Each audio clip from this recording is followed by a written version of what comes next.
Hello guys, ഇന്നത്തെ വീഡിയോയിൽ നമ്മൾ നോക്കാൻ പോകുന്നത് ഈ വർഷം തമിഴ്നാട്ടിൽ നിന്നും ഏറ്റവും കൂടുതൽ കളക്ഷൻ നേടിയ ആദ്യത്തെ 5 ചിത്രങ്ങൾ ഏതെല്ലാം എന്നാണ്. ഇപ്പോൾ വീഡിയോയിലേക്ക് കിടക്കാം.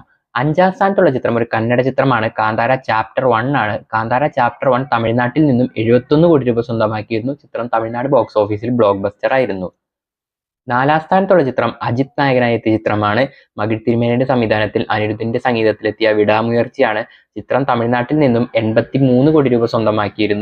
3ാം സ്ഥാനത്തുള്ള ചിത്രം ഡ്രാഗൻ ആണ്. പ്രദീപ് രംഗനാഥൻ നായകനായി എത്തിയ അശ്വന്ത് മാരിമുത്തു സംവിധാനം ചെയ്ത ചിത്രം ഡ്രാഗൺ തമിഴ്നാട് ബോക്സ് ഓഫീസിൽ നിന്ന് 84 കോടി രൂപ നേടിയിരുന്നു. ചിത്രം ബ്ലോക്ക് ബസ്റ്റർ ആയിരുന്നു. ഈ വർഷം തമിഴ്നാട്ടിൽ ഏറ്റവും കൂടുതൽ ലാഭം ഉണ്ടാക്കിയ ചിത്രങ്ങളിൽ ഒന്നാണ് ഡ്രാഗൺ. 2ാം ചിത്രം എന്ന് പറയുന്നത് ലോകേഷിന്റെ സംവിധാനത്തിൽ രജനീകാന്ത് നായകനായി എത്തി അനിരുദ്ധിന്റെ സംഗീതത്തിലെത്തിയ ചിത്രം കൂലിയാണ് 2ാം സ്ഥാനത്തുള്ളത്.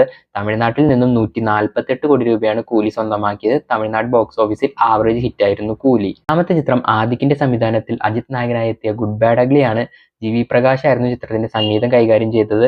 തമിഴ്നാട്ടിൽ നിന്നും 152 കോടി രൂപയാണ് ഗുഡ് ബാഡ് അഗ്ലി സ്വന്തമാക്കിയത്. ചിത്രം തമിഴ്നാട്ടിൽ ഹിറ്റ് ആയിരുന്നു. ഈ വർഷം ഏറ്റവും കൂടുതൽ കളക്ഷൻ തമിഴ്നാട്ടിൽ നേടിയ ആദ്യത്തെ 5 ചിത്രങ്ങൾ ഇതൊക്കെയാണ്: ഗുഡ് ബാഡ് അഗ്ലി, കൂലി, ഡ്രാഗൻ, വിടാമുയർച്ചി, കാന്താര. ഇതിൽ കാന്താരയും ഡ്രാഗണും ഗുഡ് ബാഡ് അഗ്ലിയും ഹിറ്റായിരുന്നു.